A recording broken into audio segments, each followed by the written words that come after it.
Et coucou, bienvenue dans ce nouveau vlog.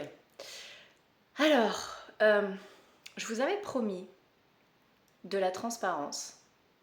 Eh bien, je vais être transparente. Je vous avais parlé dans un épisode précédent que un jour, dans un moment de désespoir et de colère et d'incompréhension, j'avais demandé à Dieu, mais Dieu, donne-moi une date en fait, donne-moi une deadline pour que je puisse déposer mon esprit en fait et même si c'est dans 10 ans que les choses commencent à bouger, si c'est dans 10 ans, dis-le moi, comme ça je peux passer à autre chose en fait, accepter le truc et ensuite avancer quoi. Et à ce moment-là, j'ai entendu dans mon esprit, prends telle Bible, va à telle page, à telle ligne. Et ça m'avait donné une deadline. Et là j'étais quand même assez scotchée, malgré que je reçois des visions, etc. depuis longtemps. Il y a des fois, c'est impressionnant en fait. Et ça me choque en fait de voir à quel point, des fois quand je demande quelque chose à Dieu, je vais entendre quelque chose de très clair dans ma tête, mais quand c'est dans ma tête, quand c'est dans mon esprit, j'ai mon côté rationnel qui se dit oui mais tu l'as peut-être inventé, oui mais, tu vois. Et si c'était ton imagination, etc. etc. Là, quand j'ai entendu dans mon... Je ne connais pas la Bible par cœur. Je ne connais pas, j'ai plusieurs Bibles en plus chez moi. J'ai même pas terminé de lire la Bible en entier. J'ai plusieurs Bibles chez moi, elles sont pas toutes faites pareilles, c'est pas les mêmes pages au même chapitre. Enfin bref, t'as compris l'idée. Ce jour-là, j'ai entendu prends telle Bible, va à telle page, va à telle ligne. J'étais en train de demander au Seigneur quand, et ça m'a donné une deadline très précise. Ça m'a dit à partir de ce jour, tu comptes 7 semaines jusqu'à ce lundi. Et on était un lundi. Et ça me dit à partir de ce jour, tu comptes 7 semaines. Ça nous emmenait au 16 mars. Donc je me suis dit, ok. Donc je demande une date au Seigneur. Il me donne une date extrêmement précise. Alors moi j'aurais aimé que ce soit dans 3 jours, tu vois. Là il me dit 7 semaines. Je me dis, ok, 7 semaines. À la fois c'est assez long, à la fois c'est pas si long que ça. La patience c'est pas quelque chose qui me définit, on va dire ça comme ça. Je me considérais pas comme quelqu'un de très patiente. Donc cette semaine pour moi, sachant que ça faisait déjà très longtemps que j'attendais, je me suis dit bon ok, après tout je suis pas à 7 semaines près, si c'est que cette semaine, ça va en fait.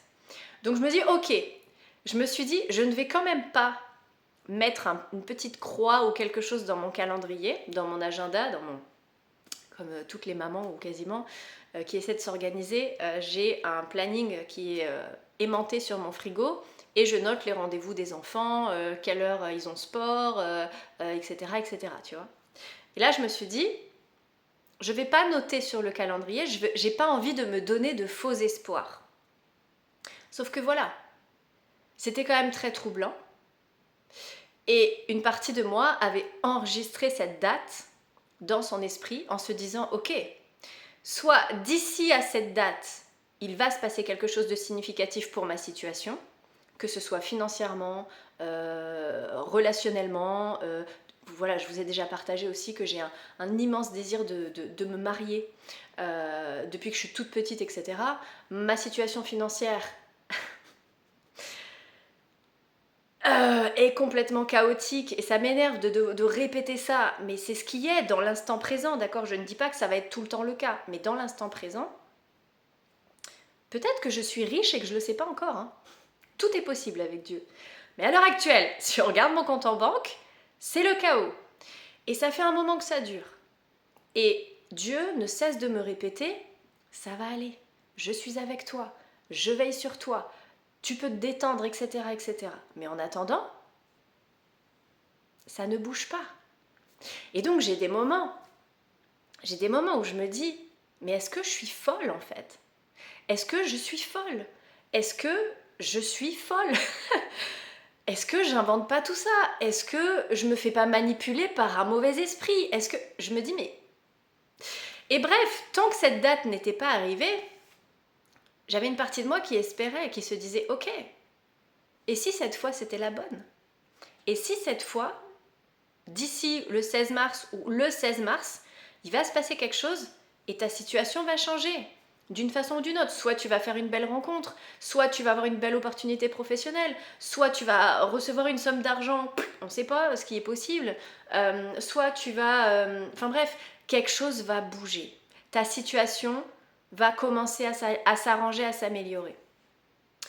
J'ai tout sacrifié pour suivre Jésus. J'avais une situation confortable. J'étais fiancée. Enfin voilà, je m'épanouissais dans mon boulot d'une certaine façon parce que je gagnais très bien ma vie. Les gens étaient contents, mais j'avais que des retours de clients qui étaient satisfaits, etc., etc. Et puis,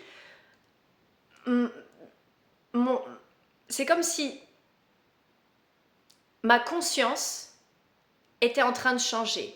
J'avais de plus en plus connaissance que ma relation n'était pas bonne. Cette relation avec cette personne n'était pas saine, n'était pas bonne. Ça n'allait pas dans la direction que je savais vers laquelle Dieu voulait m'emmener. J'avais beau essayer, on avait beau avoir essayé la thérapie de couple, on avait beau avoir essayé de prendre des formations en ligne pour les couples, etc., etc. C'était désastreux. Ma situation financière s'améliorait parce que je gagnais bien ma vie, etc., etc. Mais je ne me sentais plus alignée avec cette façon de pratiquer, etc. Tirer les cartes et tout ça et tout ça. Quand j'ai rencontré Jésus, c'est devenu assez évident rapidement que je ne devais pas continuer à œuvrer de cette façon. Et donc j'ai quitté cette relation avant de rencontrer Jésus, mais comme je l'ai déjà dit, j'ai toujours eu une relation avec Dieu depuis que je suis toute petite, sans savoir jusqu'à il n'y a pas très très longtemps que Jésus était Dieu, d'accord ? Et ça a changé énormément de choses pour moi. Et donc j'ai sacrifié mon confort, mon travail, ma relation, enfin voilà, plein de choses. Et ma situation, tout s'est effondré en fait.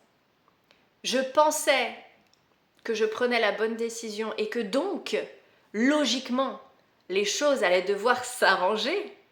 Et en fait, tout a été pire. Tout a été pire. Et je m'entends parler en même temps. Et je me dis non, c'est pas vrai, tout n'a pas été pire. Mais voilà, relationnellement parlant, je suis célibataire depuis bientôt un an. Le 31 mars, ça fera officiellement un an que je me suis séparée de mon ancien fiancé.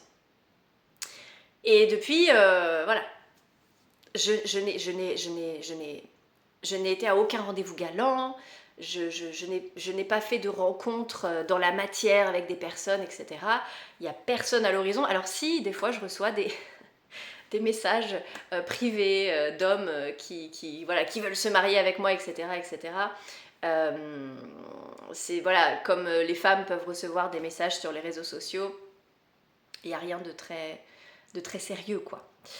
Et c'est même plutôt effrayant pour une femme de recevoir des messages très frontaux de la part d'hommes quand on est une femme célibataire, maman solo, etc. C'est même plutôt terrifiant de recevoir des messages d'hommes qui projettent des choses sur vous alors que vous ne les connaissez pas. C'est terriblement déstabilisant. Et bref, j'ai déjà expliqué que à un moment donné, ma situation était tellement compliquée que j'ai décidé de me lancer dans un autre travail en parallèle pour continuer à œuvrer pour Dieu, à transmettre les messages que je reçois, etc. Parce que j'aime tellement Jésus que je n'imagine pas arrêter de parler de lui, etc., etc. Et ces derniers temps, donc le 16 mars est arrivé. Le 16 mars est arrivé. dès le matin, après avoir déposé mes enfants à l'école, j'ai été envahie d'une tristesse. J'ai pleuré.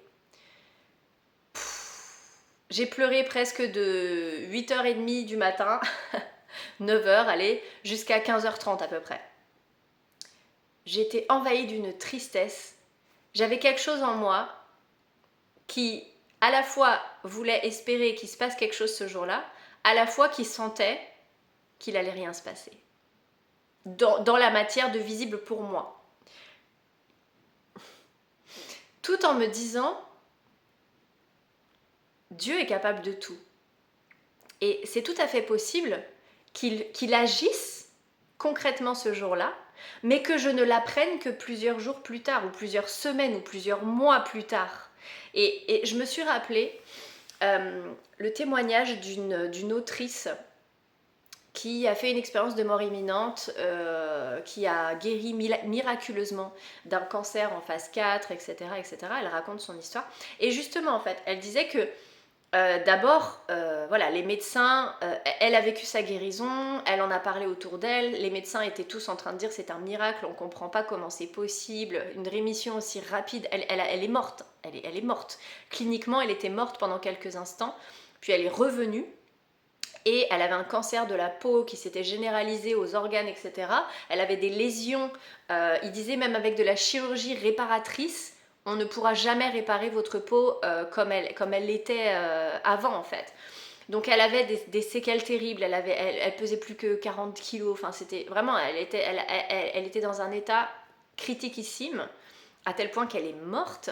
Elle a vécu une expérience de mort imminente, elle est revenue, elle a donc ressuscité, et elle a guéri en quelques semaines. Elle n'avait plus aucune lésion sur le corps, elle n'avait plus aucune trace du cancer dans son corps, etc., etc. Tous les médecins étaient là, c'est impossible. On ne sait pas ce qui s'est passé. Votre peau s'est réparée, même avec de la chirurgie réparatrice, on n'aurait pas pu avoir ces résultats-là, etc., etc. Bref, donc elle a partagé, elle est connue, hein, c'est une indienne, Anita Moorjani, je crois. Et donc elle a partagé un peu son témoignage et tout ça. Et en fait, pendant un certain temps, elle était invitée dans des congrès médicaux, etc., pour partager son témoignage et tout ça. Et puis un jour, elle se dit, c'est comme si elle avait dit au Seigneur, tu sais quoi, ça y est, je me sens prête à le partager à plus grande échelle. Parce que c'est quand même assez incroyable ce que j'ai vécu, et il y a des gens qui ont besoin d'entendre cette histoire. Mais pendant un certain temps, elle ne se sentait pas prête à diffuser son message à plus grande échelle et tout ça. Donc, voilà, elle se faisait plutôt discrète. Et en fait, elle a appris, donc quand elle a posé cette décision, quand elle a dit au Seigneur, en gros, voilà, ça y est, je me sens prête, elle a appris quelques temps plus tard que une personne très connue avait entendu son témoignage à cette date-là et avait décidé de l'interviewer et de propulser son message sur les ondes, etc., etc. Et ensuite, elle a écrit un bouquin, enfin bon, tout ça. Et donc, je me suis rappelée de ça. Je me suis dit, mais Dieu, il est coquin. Dieu, des fois, il est coquin. C'est-à-dire que Dieu, des fois, il agit dans les coulisses et on apprend plus tard que, en fait, une décision avait été prise en notre faveur, mais on ne l'a pas su tout de suite. Tu vois ce que je veux dire? Donc, je me dis, même s'il ne se passe rien ce jour-là, le 16, il est tout à fait possible que j'apprenne quelques temps plus tard que en fait Dieu avait agi, mais que je ne le savais pas tout de suite. Mais malgré tout, ce jour-là, j'étais triste. Il faut savoir aussi, et là je vais devenir émotionnelle, comme disent les Anglais, je sens de l'émotion qui monte.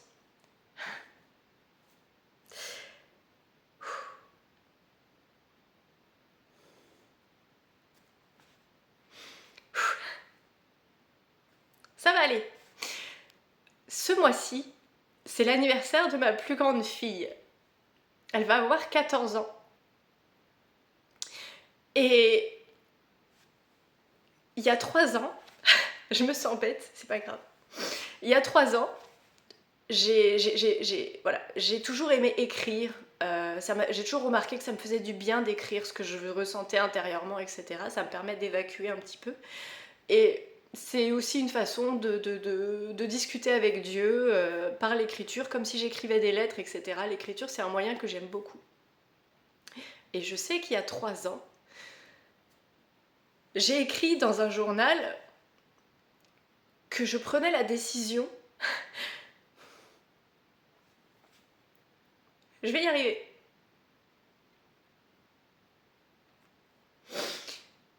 que je me donnais 3 ans pour devenir millionnaire. Et je pleure pas parce que je suis pas millionnaire aujourd'hui. Je pleure pour ce qu'il y a derrière cette intention que j'avais posée. Ouh, ça va aller.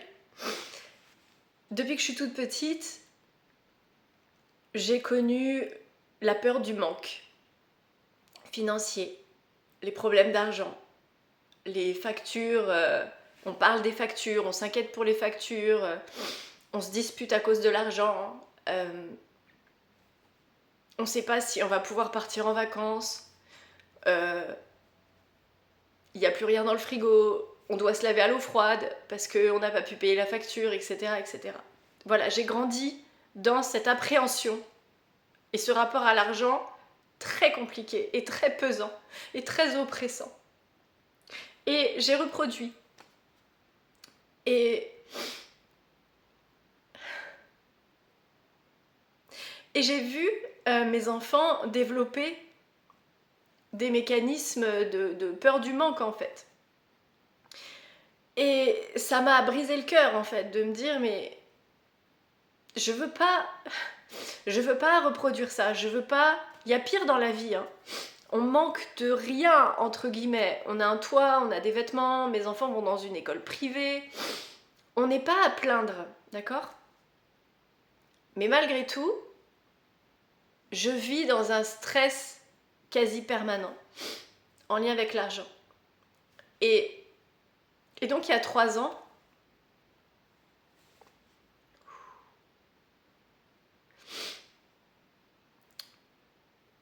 dans un moment de ras-le-bol terrible, j'ai décrété, dans 3 ans, avant les 14 ans de ma fille, je serai millionnaire.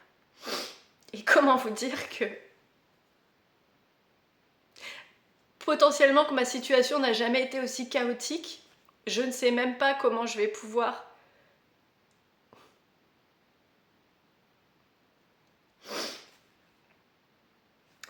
waouh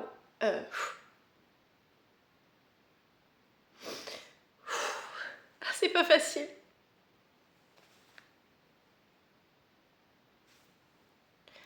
Allez, on y va. Je ne sais même pas comment je vais pouvoir... En gros, c'est... Là, il me reste un peu d'argent. Et je sais même pas si je vais avoir assez pour acheter de quoi faire le gâteau, de quoi faire les cadeaux. Ma fille voudrait faire... Putain, il est dur cet épisode.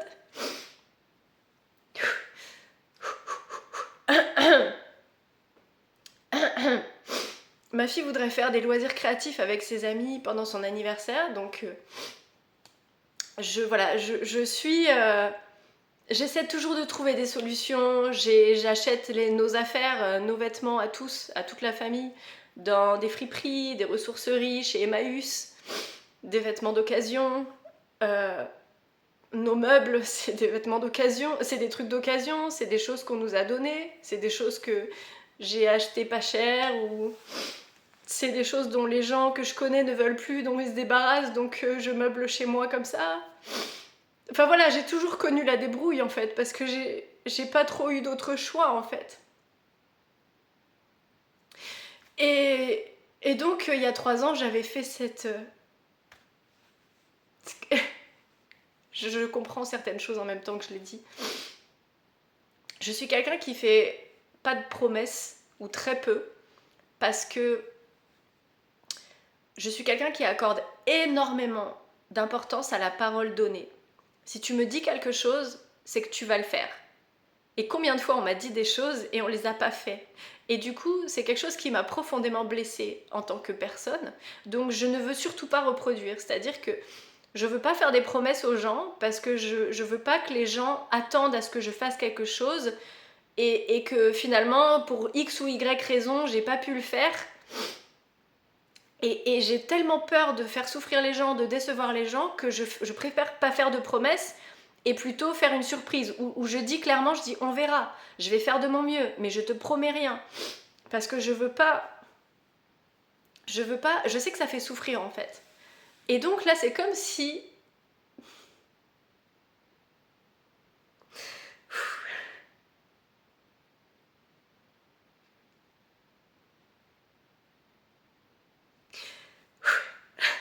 C'est comme si je m'étais fait à moi-même une promesse et que je l'avais pas tenue.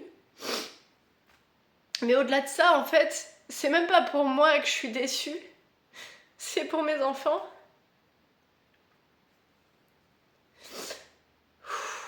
Parce que j'ai tellement envie de leur offrir une meilleure vie. Oh là là, c'est vraiment l'épisode drama queen, quoi.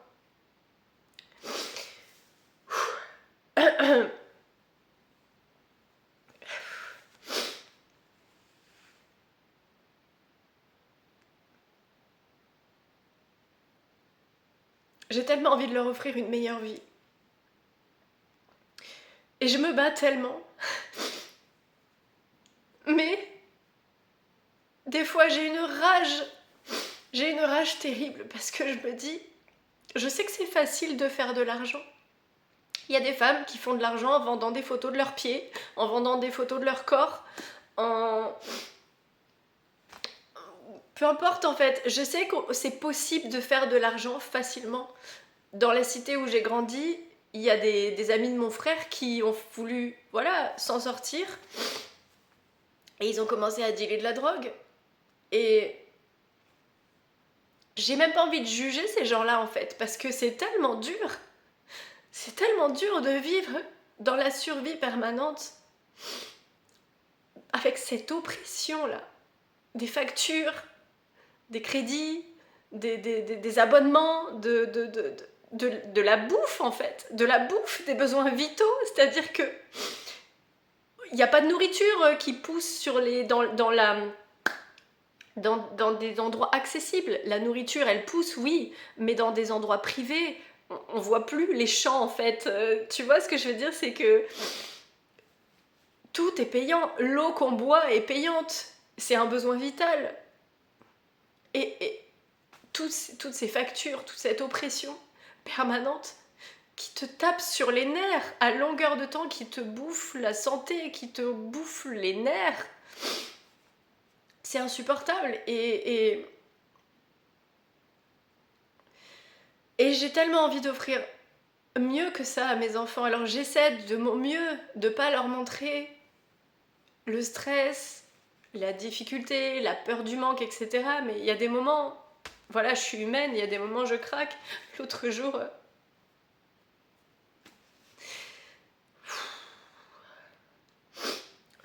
j'essayais de relativiser. C'était le week-end, j'étais avec mes enfants. On était en train de faire de la cuisine, tout ça. J'ai l'impression d'être des fois comme dans le film Dans La vie est belle, tu sais, c'est le chaos total, c'est l'enfer. Mais t'as surtout pas envie d'inquiéter tes enfants, donc t'essaies de faire comme si tout était léger, comme si tout était joyeux, comme si tout allait bien, etc. Alors que toi, tu sais que la réalité, ouf, elle est compliquée, quoi. Et donc j'étais en train de donner le change. Et même moi, essayer aussi de dire, ça y est, Sarah, ça va aller en fait, ça va aller, ça va aller, ça va s'arranger, ça ne peut que s'arranger. Et, et là, je reçois une notification de ma banque qui me dit que je suis à moins 760 euros. Et mon découvert autorisé, c'est moins 750. Donc je sais que c'est la merde. Et j'ai vu la notification, j'ai balancé mon téléphone, je suis partie gueuler un coup dans le garage, taper un coup dans le punching ball. Et puis je suis revenue et puis j'ai fait un virement de mon compte professionnel à mon compte perso. mais j'ai pris sur les charges en fait. C'est-à-dire que j'ai fait un virement, mais en fait c'est de l'argent qui en fait doivent aller à l'URSSAF normalement. Donc je me dis bah écoute, là j'ai pas le choix, faut que je tape dedans parce que sinon je peux pas en fait. Et c'est horriblement oppressant parce que le mois dernier ou le mois d'avant j'ai déjà ma mère et ma grand-mère qui m'ont aidée. Donc je me dis je peux pas leur demander tous les mois, c'est pas possible. Donc là il faut que je m'en sorte en fait. Et je dis bah je vais prendre un boulot encore une fois. Et j'entends le Seigneur qui me dit non. Et c'est à devenir dingue en fait, c'est à devenir dingue. Je me dis mais... Et le Seigneur n'arrête pas de me dire fais-moi confiance. Et je veux bien, mais à un moment donné, j'ai l'impression d'être dans cette scène de film où dans l'Exode en fait, quand ils sont devant l'armée, qui sont coincés, ils sont pas armés, ils sont coincés, il y a une armée qui arrive sur eux, derrière il y a la mer, et ils se disent bah ok on est cuit, c'est fini, c'est la fin en fait. Là, je vois pas comment je peux me sortir de cette situation. Je suis cernée de partout, je vois pas comment je peux me sortir de cette situation. Et là, bah Dieu ouvre la mer en deux et le peuple arrive à passer, l'armée est anéantie, etc. Et Dieu n'arrête pas de me montrer ces passages, Dieu n'arrête pas de me montrer ces images, etc. Mais en attendant, dans la matière, ma situation ne fait qu'empirer. C'est un truc de fou. Mon évier est encore bouché. Hier, mon fils avait fait des perles à repasser. Il me demande de repasser ses perles. Le matin même, j'avais repassé une chemise. Je vais pour brancher le fer à repasser, pour lui repasser ses perles à repasser. Mon fer est cassé. Ce matin, mon fils a été en colère. Il a claqué un peu fort la porte du placard de la cuisine. La porte est complètement défoncée.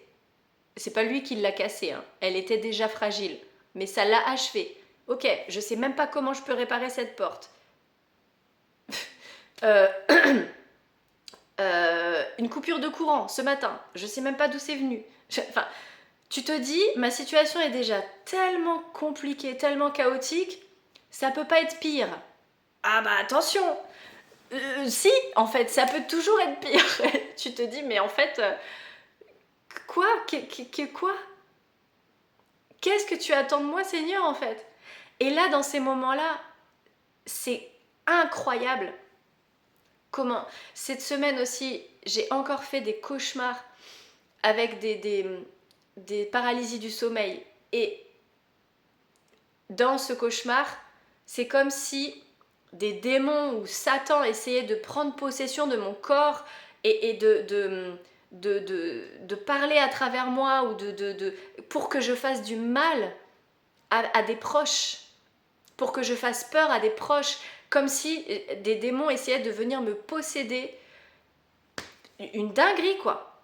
C'est-à-dire que t'as l'impression que plus tu te mets en alignement avec la volonté de Dieu, plus ça part en cacahuète et pire c'est. Et donc je suis aussi des personnes sur les réseaux sociaux qui partagent du contenu spirituel, etc. sur Jésus et tout ça. Et je sais que la guerre spirituelle est réelle. Mais c'est pas quelque chose... J'ai pas envie de tomber dans une parano par rapport à ça et de croire que tout est de la guerre spirituelle. Tu vois, genre, ah, il s'est passé un truc, c'est forcément la guerre spirituelle. Ah, c'est forcément... Enfin, j'ai pas envie de tomber dans ces trucs-là non plus. Donc je reste vigilante quand même.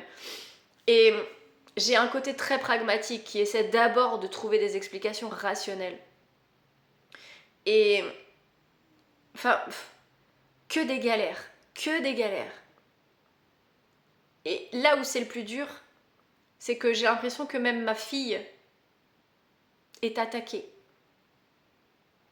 Je rentrerai pas dans le détail par rapport à ça. Mais ça c'est le levier qu'il faut pas toucher, ça. Parce que je peux être très gentille, mais alors tu touches à mes enfants, je me transforme. Et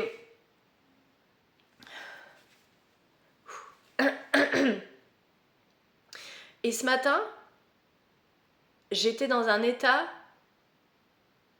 de ras-le-bol, de désespoir, de colère. Et je sentais en moi de l'aigreur, de l'amertume, de la colère, l'envie de tout envoyer valser, l'envie de tout envoyer valser, l'envie de tout éclater, l'envie de dire j'abandonne, ça suffit, c'est trop en fait. C'est trop, ça ne fait même plus aucun sens. J'arrête tout, j'arrête les contenus sur les réseaux sociaux, j'arrête tout. De toute façon, c'est compliqué.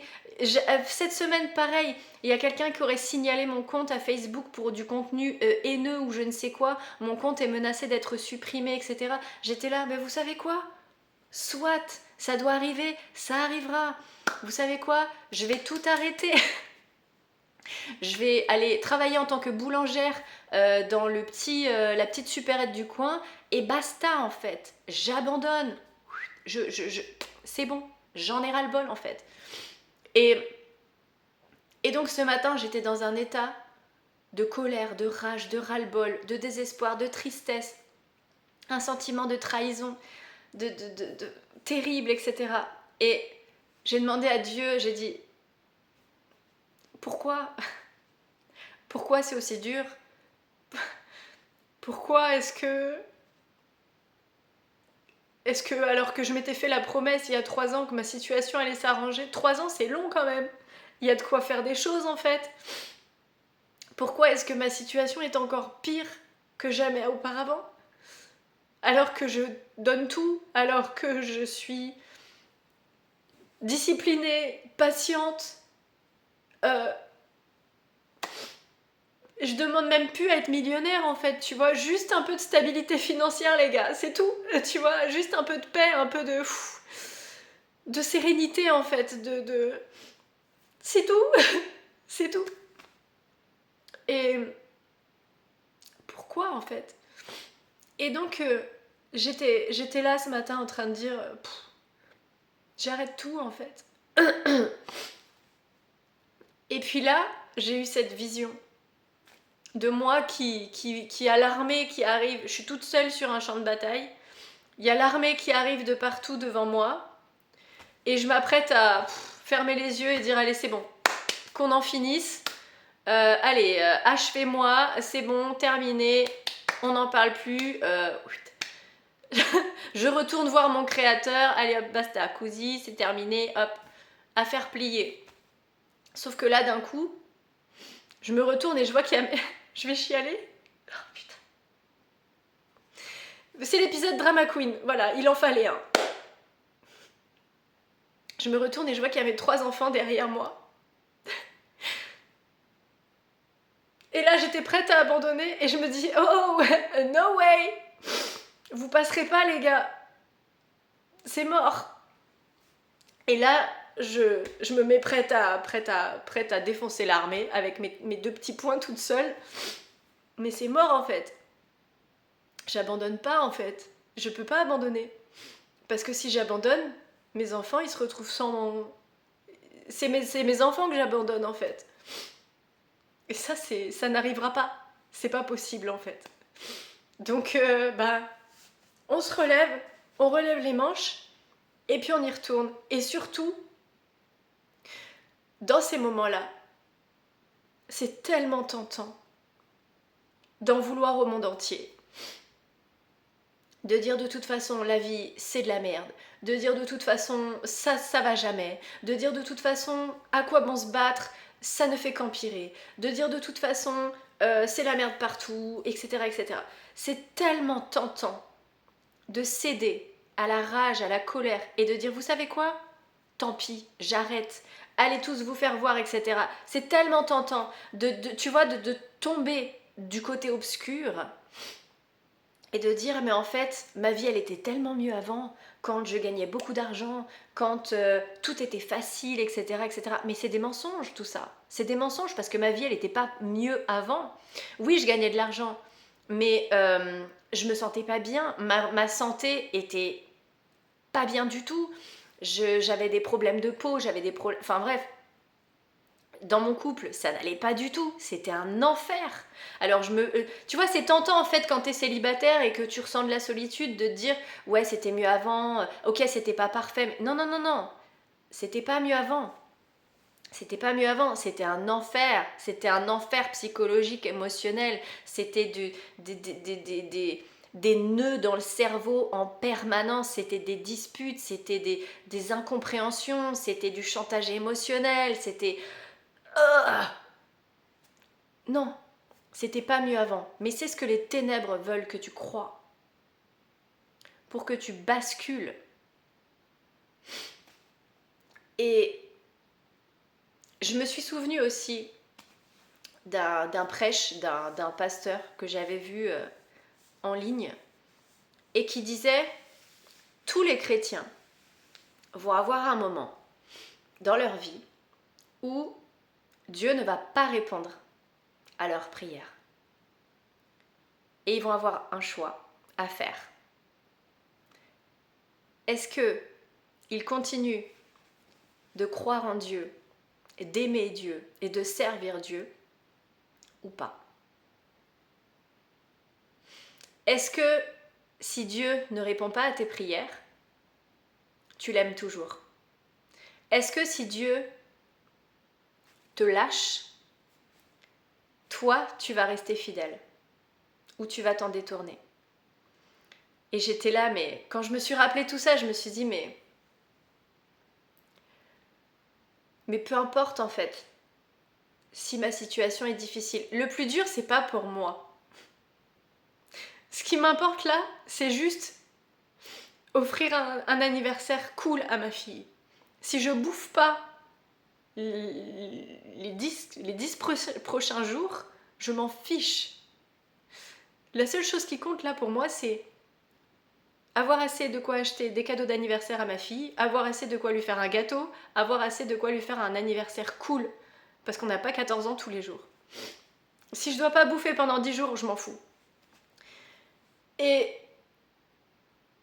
je sais que ça je vais y arriver. Donc en fait, le reste je m'en fous. J'ai plus de fer à repasser, c'est pas grave. Mon évier est bouché, c'est pas grave. J'ai plus d'électricité pendant quelques temps, c'est pas grave. Mon compte en banque il est à blinde à découvert, c'est pas grave. L'argent reviendra. Bah, c'est pas grave. Mes enfants sont en bonne santé. Je suis en bonne santé. Ok, j'ai du stress. Et des fois, c'est difficile dans mon corps de gérer toute cette pression, toute cette tension, cette nervosité, etc. Mais on gère. Le reste, c'est pas grave.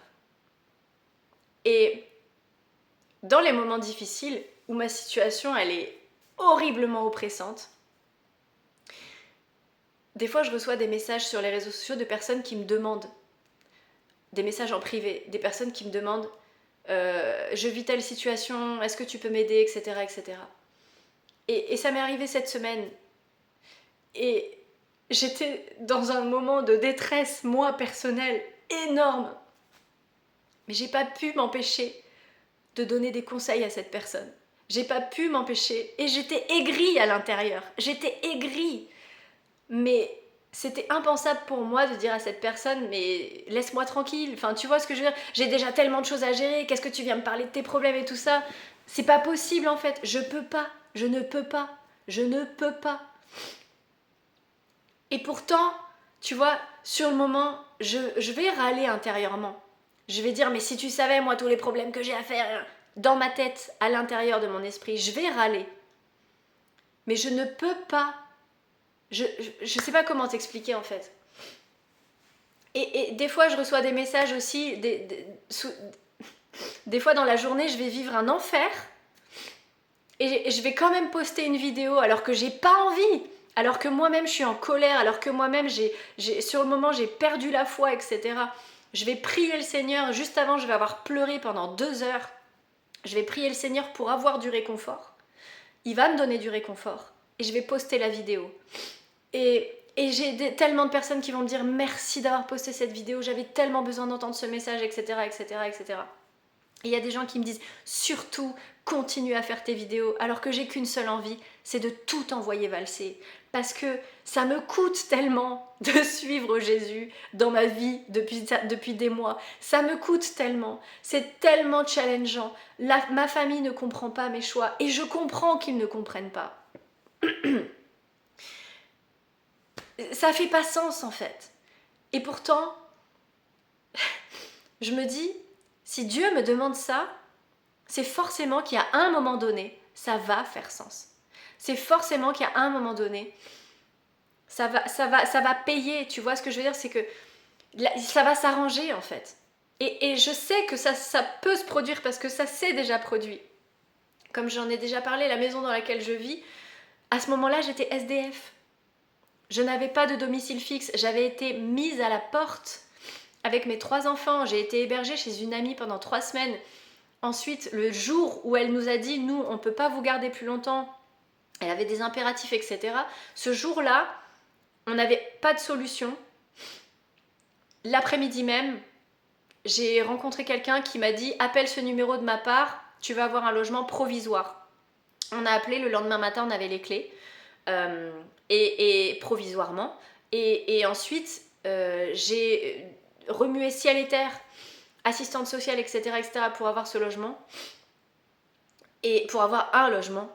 Et donc j'ai une personne qui m'a contactée, qui m'a dit j'ai vu votre demande de logement social, je veux passer votre dossier, je vais tout faire pour que vous ayez ce logement, etc.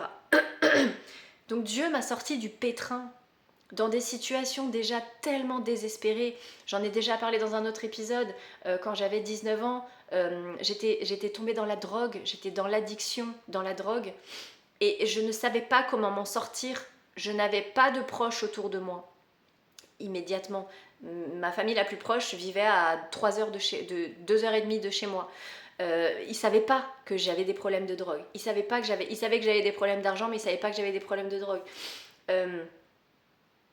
J'avais plus que des amis addicts, drogués. Enfin, j'étais enfermée en fait. Et à ce moment-là, à cette époque-là, j'ai prié Dieu, il m'a sorti de là. Enfin, j'ai déjà été dans des situations désespérées. Et je repense à une autre situation où...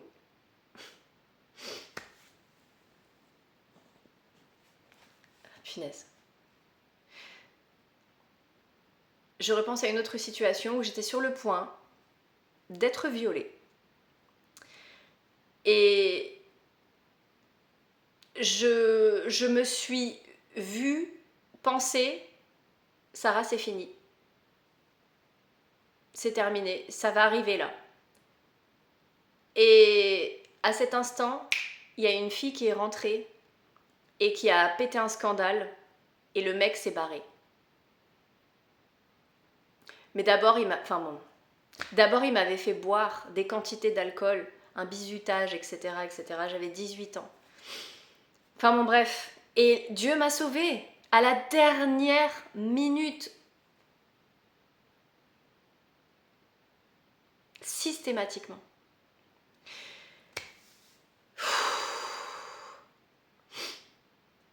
Donc je sais de quoi Dieu est capable. Mais malgré tout, quand tu te retrouves dans ces situations, c'est horrible en fait. Parce que tu te sens encerclé, tu te dis là, franchement, je vois même plus comment je vais m'en sortir en fait. Et puis d'un coup, il agit, il intervient. Tu t'aurais jamais imaginé que ça aurait pu se passer comme ça, et bim, il fait ce qu'il sait faire le mieux, il fait des miracles. Et donc l'anniversaire de ma fille, c'est à la fin du mois. Il reste quelques jours. La date du 16 mars est passée, la date où Dieu m'avait dit qu'il allait agir est passée. Je n'ai rien vu dans la matière arriver. Mais je continue d'y croire, même si par moments c'est dur, parce que dans la matière, tu te dis, ben là, tout montre que ça ne va pas mieux en fait. Tout montre que c'est en train de... Tu vois, que je suis sur le point de toucher le sol et que c'est bientôt la fin en fait. Donc, compliqué. Et pour autant, voilà, j'ai eu ce truc de dire, mais attends, mais toutes ces pensées noires, parce que mon esprit me montre, et justement, mon esprit ou les ténèbres, me montre moi j'aime la vie. Moi j'aime la vie. Et au-delà de tout, j'aime mes enfants plus que tout au monde. Et dans les moments difficiles, mon cerveau ou les ténèbres me montrent des images de moi en train de m'éclater la tête dans un mur. Pour dire, pourquoi tu continues de te battre en fait? Mais mets un terme à tout ça. Fais quelque chose en fait. T'arrêteras de souffrir, c'est tellement plus simple. Pourquoi tu continues à te battre en fait? De toute façon, t'as beau faire tous les efforts, ça va jamais, etc. Tu vois toutes ces pensées horribles qui font que ta situation paraît encore pire que ce qu'elle ne l'est vraiment, tu vois? Parce que tu peux choisir aussi de regarder les choses d'un autre angle et te dire, on est tous en bonne santé, on a encore de quoi manger dans le frigo, on a des vêtements, ma famille va bien, enfin ma mère, tout le monde va bien, il fait beau, enfin tu vois ce que je veux dire, j'ai un toit, j'ai une voiture, enfin tu vois, voilà, la situation pourrait être terriblement pire en fait, tu vois, il y a des gens qui vivent des choses encore pires que ça. Donc, si tu changes de focus, tu peux te dire, mais en fait, pourquoi tu te plains? Tu vois ce que je veux dire? Mais les ténèbres, elles veulent que tu vois, que tu te sentes prise au piège, que tu ne vois plus aucune issue, que tu abandonnes. Et Jésus a été faire un jeûne de 40 jours et 40 nuits dans le désert. Il avait faim, il avait soif, il était fatigué, etc., etc. C'est à ce moment-là que le diable est venu en personne pour le tenter et qui lui a dit, t'as faim? Transforme cette pierre en pain si tu es vraiment le Fils de Dieu. Tu veux quoi? Tu veux juste après, il lui dit, si tu es vraiment le Fils de Dieu, jette-toi de cette falaise et Dieu enverra ses anges pour te sauver avant que tu touches le sol. Et à la fin, il lui propose, tu vois tout ce royaume-là, toutes ces terres, tous ces palaces, etc. Je te les donne, c'est à toi. T'as juste à t'agenouiller devant moi. Dans les moments d'extrême vulnérabilité, c'est là où le diable, il va venir pour que tu cèdes. Pour que tu crois que c'est fini, que c'est perdu, qu'il n'y a plus d'espoir, pour que les désirs de la chair prennent le dessus, pour que la peur prenne le dessus, pour que tu te dises, si je mange pas du pain maintenant tout de suite, je vais mourir. Non, Jésus lui répond, tu ne te nourriras pas que de nourriture, mais aussi de la parole de Dieu. Tu vois ce que je veux dire, c'est que le diable va venir te tenter dans les moments où tu es le plus vulnérable pour que tu lâches, pour que tu abandonnes, pour que tu te détournes du Seigneur, pour que tu te détournes du plan que Dieu a pour toi, pour que tu cèdes, pour que tu bascules du côté des ténèbres en fait. Parce que la vérité, c'est que les ténèbres craignent ton pouvoir et ton autorité en Christ en tant qu'héritier de Dieu. Donc, ils veulent tout faire pour que tu crois que tu es faible, que tu es fragile, que c'est fini, que tu as perdu, que tu as perdu la guerre, que de toute façon tu vas être anéanti, que tu vas souffrir encore plus, donc à quoi bon continuer, tu vois? Tout ça, c'est ce qu'ils viennent te raconter dans ton esprit. Et tu vois, les ténèbres étaient là en train de me faire entendre des pensées genre Dieu t'a trahi, il t'avait donné une date et alors il n'a pas agi, etc. Pourquoi tu continues de le servir? Pourquoi tu continues de le louer? Pourquoi tu continues d'être fidèle? Lui t'a trahi. Tu vois ce que je veux dire? Trahis-le en fait. Sauve ta peau en fait. trouve un boulot qui paye bien, peu importe si c'est éthique ou pas en fait. Il y a plein de gens qui en ont rien à faire en fait de faire des choses éthiques. Pourquoi est-ce que toi tu te fais autant souffrir? Pourquoi est-ce que tu te prives autant? Avant tu gagnais bien ta vie. Tu vois, tout ce que les ténèbres veulent te raconter pour que tu te détournes, pour que tu abandonnes, pour que tu choisisses ce qui n'est pas bon, pour que tu pêches. Et hier, c'est hier soir, pareil, j'étais dans un moment de craquage, quoi. Je me suis enfermée dans ma chambre quelques instants et j'ai prié, j'ai pris ma Bible, j'ai dit Seigneur, parle-moi. J'ai besoin que tu m'aides parce que là, waouh, c'est le chaos à l'intérieur, je bouillonne, j'ai mal, je souffre, j'ai peur. Enfin, j'ai ouvert ma Bible, c'était sur la fin du livre de Job, quand il dit que le livre de Job, si tu ne l'as pas lu, je t'encourage à le lire. Il est incroyable. C'est quelques pages dans la Bible. Ce livre, pour ceux qui ne savent pas, Job, c'était un personnage qui était extrêmement bon, extrêmement fidèle à Dieu. C'était quelqu'un qui était droit, quelqu'un qui faisait tout pour plaire au Seigneur. Et il avait de la richesse, il avait des fils, il avait tout, mais il était généreux, il aidait toujours son prochain. Voilà, il était toujours à vouloir respecter les commandements de Dieu, etc. Et, euh, et dans ce livre, euh, je ne sais plus exactement, mais c'est comme si Dieu, à un moment donné, se vantait, entre guillemets, hein, bon, attention, mais que Dieu disait au diable, tu as vu mon fils Job, comme il est incroyable, comme je suis fière de lui, parce que c'est un homme bon, etc. Et le diable va dire à Dieu, oui, mais c'est normal, sa vie est facile, il est riche, il a tout ce qu'il veut, il a tout ce qu'il faut, c'est facile d'être fidèle à Dieu quand tu lui donnes tout, en fait. Mais si on lui retire, je suis sûre qu'il va se détourner de toi. Et Dieu dit, non, pas mon fils. Donc le diable, il fait, ok, on fait un essai. Donc Dieu, il permet au diable de faire venir la ruine sur Job.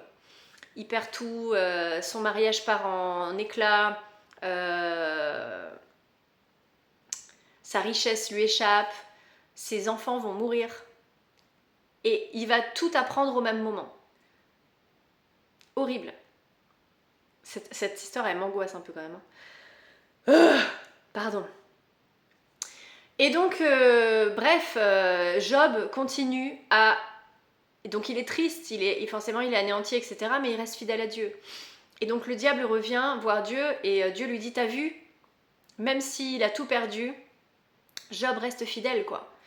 Et le diable lui dit, ok, mais je suis sûre que si tu commences à t'en prendre à lui, à sa santé, physiquement, qu'il est dans la douleur physique, etc., il se détournera de toi. Et Dieu dit non. Et donc le diable il dit, ok, on essaye. Dieu il dit, ok. Et là, Job va... comment dire, il va développer des pustules, il va perdre vraiment la santé, il va tout perdre en fait, il va vraiment avoir tout perdu. Et il y a des amis à lui qui vont venir le voir, et Job il va commencer à leur dire, je comprends pas, quand on est un homme juste, normalement, Dieu doit faire ce qui est juste, là j'ai pas péché, et donc ses amis ils lui disent, mais non, si il t'arrive tout ça, c'est forcément que tu as péché, mais c'est juste que tu veux pas le reconnaître, etc. Et Job se met en colère après ses amis et il dit non, c'est pas normal ce qui se passe en fait, je comprends pas, il y a une erreur en fait, il y a une erreur quoi.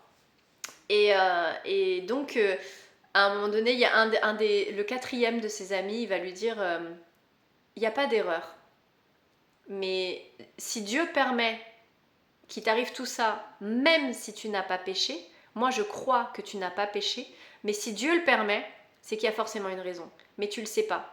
Et parce que Dieu est beaucoup plus intelligent que nous en fait. Et qui es-tu toi pour croire que tu sais mieux que Dieu ce qui est juste et ce qui ne l'est pas, ce qui est bon et ce qui ne l'est pas, et ce que Dieu doit faire, doit permettre et ne doit pas permettre.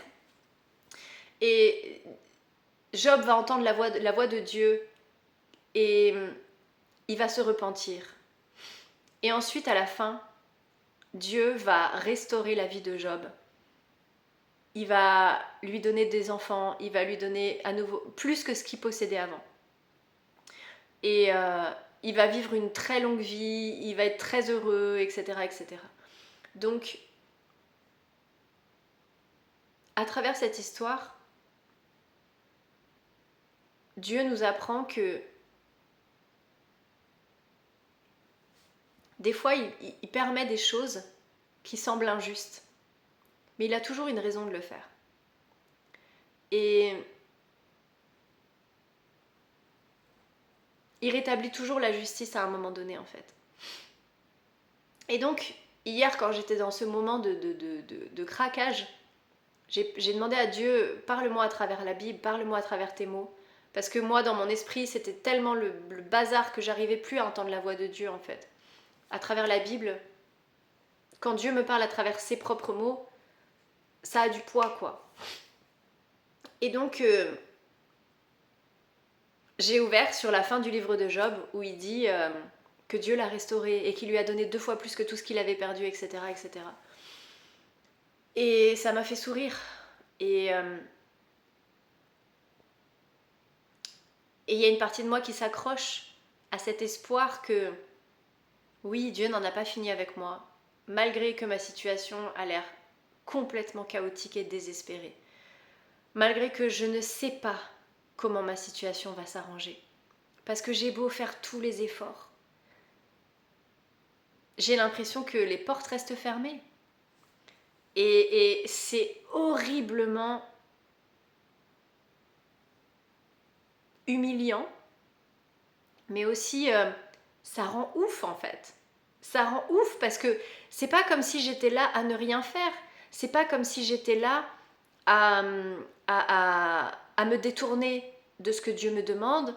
C'est pas comme si j'étais là à me tourner les pouces. C'est pas comme si... Non. J'applique à la lettre la volonté de Dieu. Je fais de mon mieux pour appliquer ce qu'il me dit, même quand ça me coûte énormément de sacrifices, etc. Enfin, ce serait tellement plus simple d'aller chercher du boulot, d'arrêter ce que je fais sur les réseaux sociaux, parce que croyez-moi que c'est compliqué. Ma famille comprend pas. Je passe pour une folle. Je reçois pas toujours des messages très sympas. Je m'expose. Il y a beaucoup de gens qui me prennent pour une cinglée. Il y a des gens qui me prennent pour une escroc. Enfin, voilà. Ce serait tellement plus simple de vivre une vie banale, d'aller trouver un job qui paye plutôt bien et de plus m'exposer sur les réseaux sociaux, de plus partager les messages que je reçois, de vivre une vie anonyme, parce que c'est terriblement oppressant d'être exposé comme ça. Tous les jours, je stresse avant de poster ma vidéo. Alors ça n'a pas toujours été le cas, hein, mais ces derniers temps, ça me coûte de poster tous les jours, ça me coûte d'envoyer des emails tous les jours, etc. Mais je le fais parce que je sais que ça a de la valeur dans la vie de certaines personnes. Je reçois des messages de personnes qui me disent merci, j'avais besoin d'entendre ce message, merci, ça me fait du bien, etc. Donc je me dis, tant pis pour l'inconfort, tant pis si ça me coûte, tant pis si c'est inconfortable, si ça peut aider des personnes, alors ça en vaut les efforts, alors ça en vaut la peine, alors ça en vaut l'inconfort en fait, tu vois. Et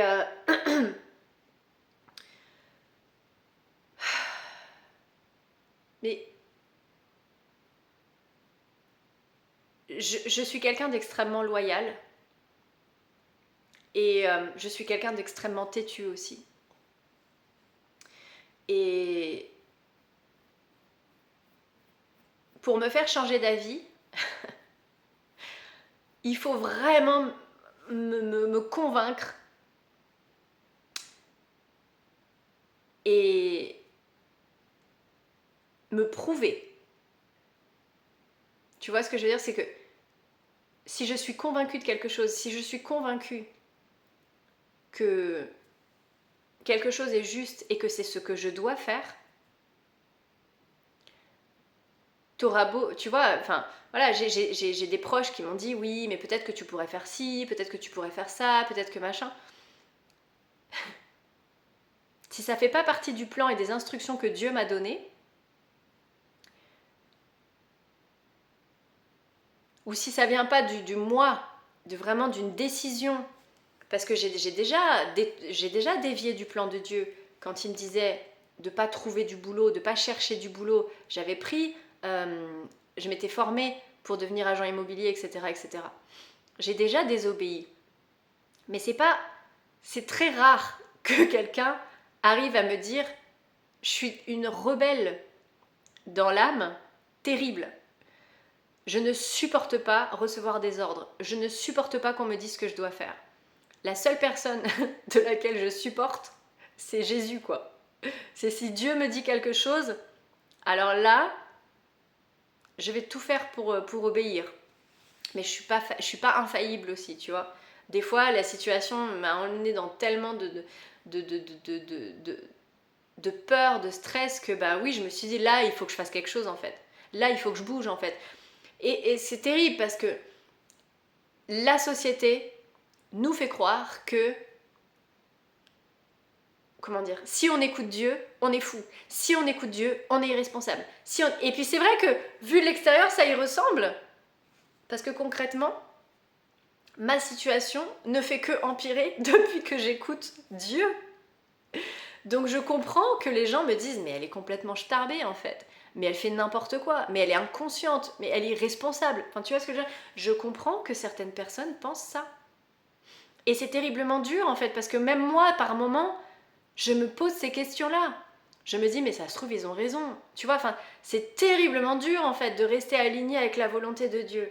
Et heureusement que d'autres personnes qui sont passées par là avant moi témoignent. Et que Dieu me fait voir ces témoignages. Et notamment Job, dans le livre de Job, tu vois, c'est que il a traversé l'enfer, avant que Dieu rétablisse sa situation et qu'il lui donne 2 fois plus que ce qu'il avait perdu. Tu vois ce que je veux dire, c'est... Et il y a énormément de gens sur les réseaux sociaux qui partagent aussi leur chemin en Christ. Il n'y a pas que moi. Bien entendu, il n'y a pas que moi.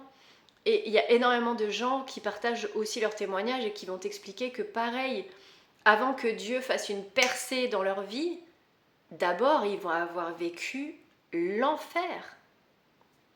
Ils vont être passés par des moments de doute extrêmes, etc., etc. Et tout le monde ne témoigne pas.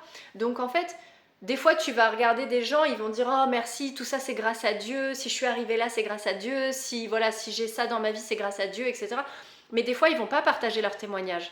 Donc tu vas te dire « Ok, bah ça a l'air d'avoir été facile pour eux. » Donc ça veut dire que moi je suis forcément dans l'erreur, ça veut dire que forcément moi je suis sur le mauvais chemin, ça veut dire qu'il y a quelque part quelque chose que je fais qui n'est pas aligné avec la volonté de Dieu. Sinon il y aurait des résultats, tu vois. Mais dans le livre de Job, il y a ce passage-là où Job il dit « Seigneur, si j'ai péché ou si je fais pas ce qu'il faut et que je m'en rends pas compte, mais montre-le-moi s'il te plaît, que je corrige, que je change quelque chose. » Et j'ai fait cette prière et cette demande plein de fois. Et Dieu me dit non, non, tout va bien. Tu vois, en gros, c'est que... Et quand je dis, mais est-ce que je dois trouver du boulot ? Parce que là, quand même, j'entends un non, mais ferme. Et je suis là, mais c'est... Excuse-moi, Seigneur, je ne veux pas t'offenser, mais c'est n'importe quoi. Tu vois ce que je veux dire ? C'est que... C'est... Enfin... Logiquement, tout me pousse, et tout le monde me pousse à dire, mais prends un taf en fait, tu vois. Et des fois, je pète un plomb parce que je me dis, voilà, j'ai lancé cette affaire avec les affiches chrétiennes, je suis sur les réseaux sociaux, j'ai créé ce vlog sur YouTube, etc. Il y a des gens, des influenceurs, qui vivent juste de leur compte TikTok, ou de leur compte Instagram, ou de partenariats avec des marques, ou d'un petit business où ils vendent des t-shirts ou ce genre de choses. Il y a plein de gens qui vivent très bien juste avec ça. Moi, j'ai un compte TikTok, un compte Instagram, j'ai lancé cette affaire avec les affiches, j'ai la newsletter, etc., etc. Et malgré tout, mes finances sont dans un état, c'est même pas un désastre à ce niveau-là, c'est que c'est la bombe Hiroshima qui est passée dans mes finances en fait. Et j'ai beau travailler dur sur tous ces aspects. Le compte Instagram, le compte TikTok, mais je le fais même plus, si tu veux, je le fais même plus dans un objectif de juste gagner de l'argent. Tu vois ce que je veux dire? C'est que je le fais pour servir le Seigneur. Je le fais pour partager sa parole, pour partager les messages, pour partager mon témoignage, pour partager ma foi avec des gens qui en ont besoin, etc. Les affiches, j'ai expliqué, je les ai créées parce que ça m'a fait du bien, parce que je sais que ça peut aider d'autres personnes, etc. Donc, je ne le fais même plus dans un objectif premier de gagner du fric, en fait. Tu vois ce que je veux dire? C'est juste si, en te servant, Seigneur, je pouvais gagner ma vie dignement, c'est-à-dire que juste pouvoir respirer un peu et ne pas être en panique à chaque fois que je dois sortir ma carte bleue, juste ça, ce serait cool, tu vois. Juste ça. Je veux même plus être millionnaire, j'en ai plus rien à faire, tu vois. Avant, c'est ce que je voulais, mais c'était même pas vraiment pour être millionnaire. C'était pour sortir toute ma famille de la crotte. C'était pour mettre toute ma famille à l'abri. C'était pour pouvoir mettre mes enfants et leur futur et le futur de leurs enfants à l'abri, etc. Tu vois ce que je veux dire? C'était même pas pour moi par orgueil et dire ouais, moi je suis millionnaire et ça. C'était même pas pour m'acheter des sacs Prada, Chanel. J'en ai rien à faire de ces trucs-là. J'en ai rien à faire, même par principe, j'ai même pas envie d'acheter ces trucs-là. J'ai même pas envie d'acheter une BMW ou ce genre de choses. Ça me passe au-dessus de la tête, je m'en fiche. Tu vois ce que je veux dire? C'est que je m'en fiche. Je m'en fiche de m'habiller de façon ostentatoire, de montrer que j'ai de l'argent, etc. Non, la seule chose que j'aimerais, c'est avoir suffisamment d'argent pour être en paix. C'est avoir suffisamment d'argent pour mettre ma famille en sécurité, toute ma famille en sécurité. Ma mère, tout le monde. Je voudrais tout le monde en sécurité. Et je voudrais aussi pouvoir investir dans des bonnes œuvres. Je voudrais aussi faire des dons. Voilà pourquoi j'aimerais avoir beaucoup d'argent, éventuellement. Mais aujourd'hui, je sais qu'il y a d'autres personnes qui font ça. Tu vois, je sais qu'il y a des personnes qui sont millionnaires et je sais qu'il y a des personnes qui font des dons à des charités, à des œuvres de charité, etc., etc. Donc je sais que Dieu n'a pas nécessairement besoin que moi je devienne riche. Tu vois ce que je veux dire? Juste, si en te servant, Seigneur, je pouvais mettre mes enfants en sécurité financièrement, pouvoir leur payer les études qu'ils ont envie de faire, être sereine, ne plus avoir peur de payer pour des courses, pour un cadeau. Là, mon autre fille est invitée à un anniversaire d'une copine la veille de l'anniversaire de ma fille. Je suis en angoisse parce que je me dis, il va falloir que j'achète un cadeau à cette gamine. Enfin, tu vois, j'en peux plus de ça en fait. J'aurais envie d'offrir un super cadeau à cette gamine, j'aurais envie d'offrir un super anniversaire à ma fille. Enfin, tu vois, et pas pour les pourri gâter avec des trucs qui n'ont pas de valeur, mais juste ce qui compte derrière ce geste, c'est créer un souvenir. Faire que cette petite fille, ce jour-là, se sente importante. Que ce soit sa journée, qu'elle s'en souvienne, qu'elle passe un bon moment, qu'elle se sente aimée. Tu vois ce que je veux dire? Et ça, c'est une vraie souffrance. Ça, c'est une souffrance qui me fait péter un plomb. Parce que je suis quelqu'un qui aime être généreuse. Et quand je ne peux pas être généreuse, ou quand je ne peux pas être aussi généreuse que je voudrais, je pourrais faire un trou dans le mur. Ça me fait péter un câble en fait.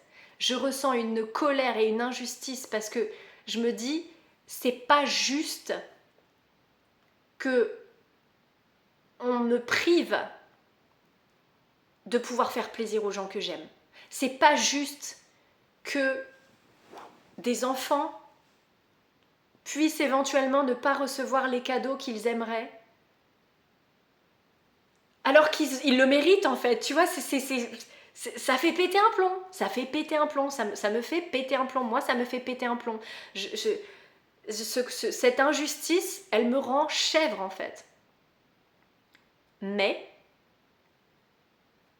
il est hors de question qu'à cause de cette colère, je laisse cette colère me faire basculer du côté obscur et que je devienne méchante, que j'envoie tout valser, que j'arrête de partager les messages d'espoir que Dieu me donne, que j'arrête de servir Dieu, que je trahisse mon âme en faisant un boulot qui me fait gagner de l'argent facilement, etc. No way. C'est hors de question. Donc, c'est pas grave. Je vais trouver un moyen, je vais me débrouiller comme je me suis toujours débrouillée. Je vais me débrouiller pour réussir à donner le change et à faire en sorte que ma fille ait un bel anniversaire, que la copine de mon autre fille ait un petit cadeau sympa pour son anniversaire. Et puis on va continuer à avancer, à travailler dur, à faire confiance au Seigneur. Et voilà. Voilà. Parce que je ne me donne pas d'autre choix en fait. Parce que s'il y avait que moi, crois-moi, ça fait longtemps que je serais plus de ce monde. S'il y avait que moi, j'aurais déjà abandonné il y a longtemps. Mais j'ai 3 enfants, j'ai une famille que j'aime, ma mère, mes frères, ma soeur, mon père, ma belle-mère, etc. Enfin, mes grands-parents et tout ça. Par amour pour eux, il est hors de question que j'abandonne. Il est hors de question que je me laisse couler. C'est pas possible en fait. Donc je continue de me battre à ma façon, avec ma foi. Même si mes proches comprennent pas, je suis la seule croyante. Donc c'est compliqué parce qu'il y en a beaucoup qui comprennent pas en fait. Mais c'est pas grave. Malgré tout, même si on se comprend pas toujours, on s'aime, on se respecte, on s'entraide comme on peut. Et puis voilà. Et puis malgré tout, la vie continue. J'ai déjà été dans des situations financières compliquées. Jusqu'à maintenant, c'est un peu l'histoire de ma vie. Donc je sais que malgré tout, les mois passent et les solutions arrivent. On s'en sort tout juste. C'est comme si Dieu me nourrissait avec la manne. Voilà, comme le peuple hébreu qui est 40 ans dans le désert. Ils ont juste de quoi manger. Ils n'ont pas de quoi faire des réserves. Ils ont juste de quoi manger. Et voilà, Dieu subvient à mes besoins et à ceux de mes enfants. On a de quoi manger, on a de quoi se nourrir, on a de quoi se loger. On n'a pas de quoi faire beaucoup d'extra. On va pas au restaurant, on va pas au cinéma. Voilà, c'est très basique, mais comme beaucoup de gens, de toute façon. Et puis on désespère pas. Et puis à côté de ça,